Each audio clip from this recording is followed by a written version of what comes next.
Je pense que la période que nous venons de traverser, que nous traversons, du confinement et tout, nous a peut-être redonné le sens d'une certaine gratuité et de regarder les choses. Alors contempler, c'est un regard à la fois avec les yeux, avec le cœur. C'est contempler Jésus à la fois dans la mangeoire, comme vont nous le représenter la plupart de nos crèches, mais c'est aussi contempler Jésus au Golgotha, sur la croix.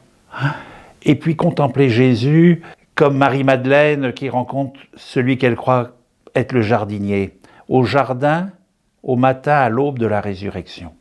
Donc les trois moments importants de la vie de Jésus, dans la mangeoire à Bethléem entre Marie et Joseph, au mystère de la croix, au calvaire, et au matin de la résurrection. Ça rejoint tout à fait notre période troublée. Parce que j'insiste aussi pour dire, Jésus va naître à Bethléem, exclus. Marie et Joseph sont exclus des auberges. Il n'y a plus de place pour eux. Jésus va être un migrant, puisqu'ils vont quitter pour fuir Hérode. Ils vont partir en Égypte, où ils vont rester jusqu'à la mort d'Hérode, puis revenir ensuite à Nazareth. Et puis Jésus connaît aussi, par sa prédication, alors il va vivre à Nazareth, dépendant de ses parents, comme nous l'avons été étant enfants. Et puis ensuite, dans sa vie publique, il va sillonner les routes de son pays pour annoncer la bonne nouvelle. Certains vont le suivre, il va être rejeté et persécuté. Eh bien, si on regarde dans notre monde aujourd'hui, en 2020 et dans quelques jours en 2021, nous retrouvons ces mêmes situations de gens exclus, entre autres dans notre propre pays, de gens migrants qui fuient, la famine, les guerres, et puis l'incompréhension aussi, parfois ou souvent, du message chrétien dans notre société. Quand les bergers, en plus des bergers qui sont les premiers à aller le voir, les bergers étaient mal considérés dans le peuple juif. C'est eux qui vont le voir en premier. Jésus, c'est le tout petit.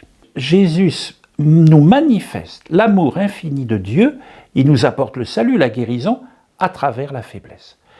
Et c'est rassurant pour nous, et je le souligne aussi dans mon message, parce que nous n'avons pas à avoir peur en contemplant Jésus de nos propres faiblesses, de nos propres peurs. Et beaucoup de nos contemporains, mais dans le monde entier en ce moment, sont apeurés, sont anxieux vis-à-vis de la maladie, vis-à-vis de la perte d'un emploi, vis-à-vis de la crise économique, vis-à-vis de la solitude, l'isolement des personnes âgées, tout. Jésus est venu dans un monde comme celui que nous vivons, et en même temps il est là. Il nous révèle un visage de Dieu nouveau, plus qu'un visage.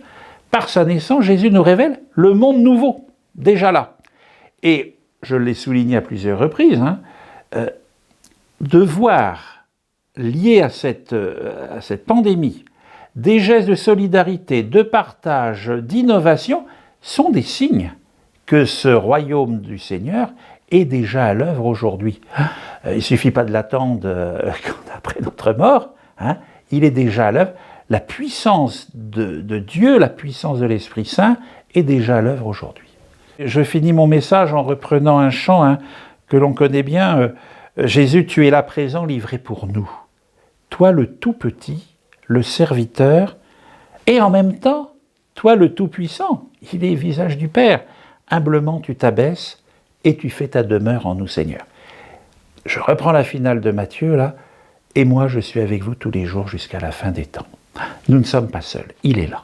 Message d'espérance pour Noël, donc joyeux Noël malgré les situations difficiles que nous pouvons traverser.